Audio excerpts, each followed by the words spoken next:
our capacity to survive physically in geographies is being dictated by these very rapidly shifting climate dynamics as temperatures rise, and you have these chain reactions and hothouse effects. You can survive in a hot place with air conditioning, but you cannot survive without water, right? So the world is being divided into places literally that have water or don't have water. States that are vacated because of climate change. Literally no human being will live there anymore. And therefore it will no longer meet the definition of what a state is, which is to say recognize borders and a set fixed human population. So they will simply be up for grabs to the global supply chains for whatever resources they have that are useful, right? With regards to this multipolarity, Parag, and this is not something that we spoke about a lot during this interview, but climate change is one of the main topics you discuss in your writings. How do you see climate change and migration developing hand in hand in the next kind of 10, 15, 20 years? I mean, we can start with just climate in the sense that, physical climate hazards, flooding, storms, heat waves, droughts, sea level rise, wildfires, all of that are definitely resorting geography in its most fundamental sense into livable and unlivable areas for the world population. Our capacity to survive physically in geographies is being dictated by these very rapidly shifting climate dynamics as temperatures rise, and you have these chain reactions and hothouse effects. You can survive in a hot place with air conditioning, but you cannot survive without water, right? So the world is being divided into places literally that have water or don't have water, or if they don't have water, can they afford desalination or not? Otherwise, literally, people can't survive one day. I sort of developed this concept, which is a legal term, you might even say vacant states, right? There will be in our lifetimes states that are vacated because of climate change. Literally no human being will live there anymore. And therefore it will no longer meet the definition of what a state is, which is to say recognize borders and a set fixed human population. So they will simply be up for grabs to the global supply chains for whatever resources they have that are useful, right? I even say in the book that we might bury nuclear waste in these countries because there'll be no one to object to it, right? That's the kind of resorting that's going on. Migration and mass migration, accelerated mass migrations, are a function partially of that climate dynamic.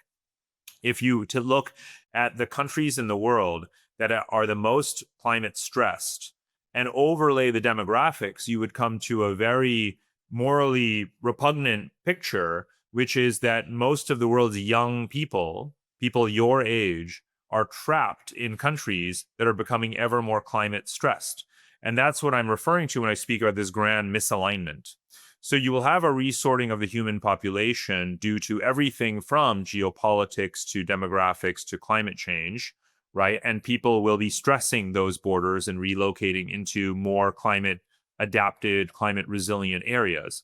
And I've identified what those geographies are, and very few of them are actually ready, politically or infrastructurally to be on the receiving end of mass migrations.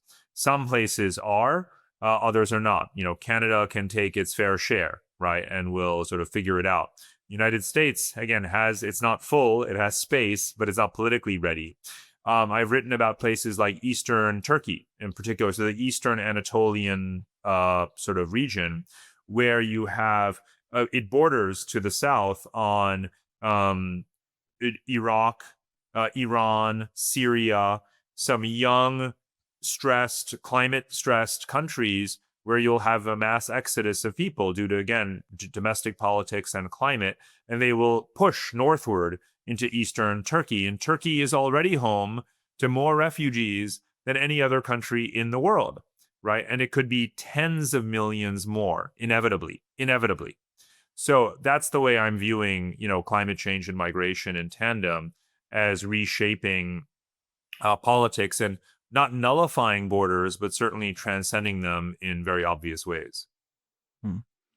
Yeah, so your analysis, I suppose, lies on climate change in relation to migration insofar as climate change is something that's happening, something that's difficult to solve as a problem globally due to different interests, winners and losers.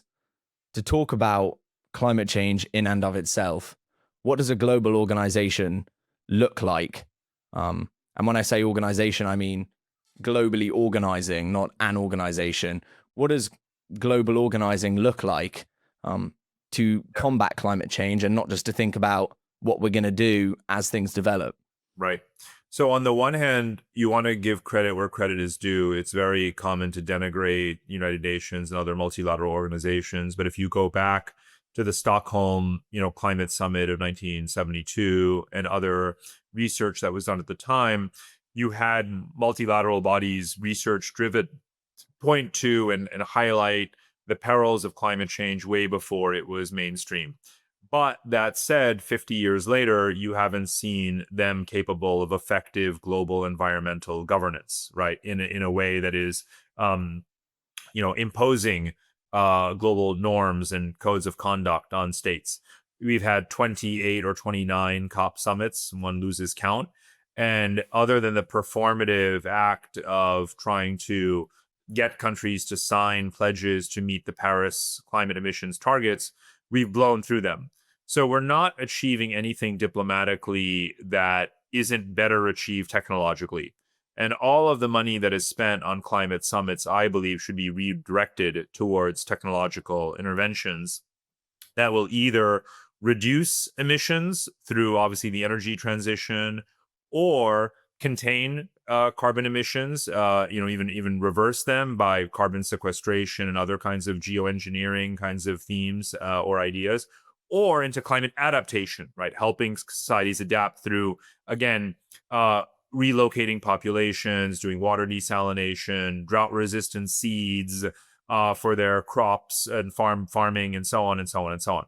So that's where I would put the money, every penny of it, into mitigation and adaptation. And that's what a multilateral body at a global scale could facilitate or help to coordinate. Again, it's going to happen anyway through investments in technology, through market forces, but regional development banks, multilateral institutions, the World Bank could all accelerate that process. And they are doing a bit, but they're not doing nearly enough. So I would put way more resources into adaptation toolkits and mitigation technologies and distribute them as rapidly as possible all over the planet.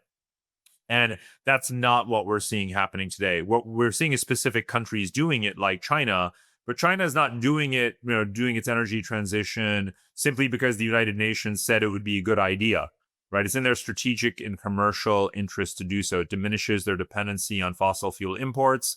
It reduces their own, pollution domestically.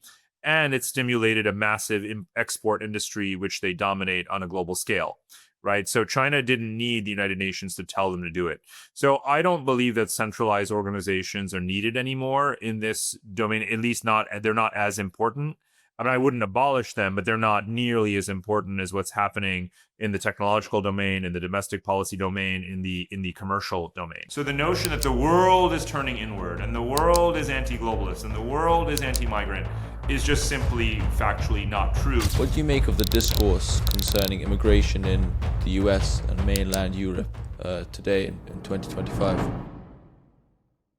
You say, and I quote, "History is a set of layers of soil and sediment, enriching and fertilizing each other." I think the history of colonialism is not a history of fertilization. Sure, but 2025 is not 1945.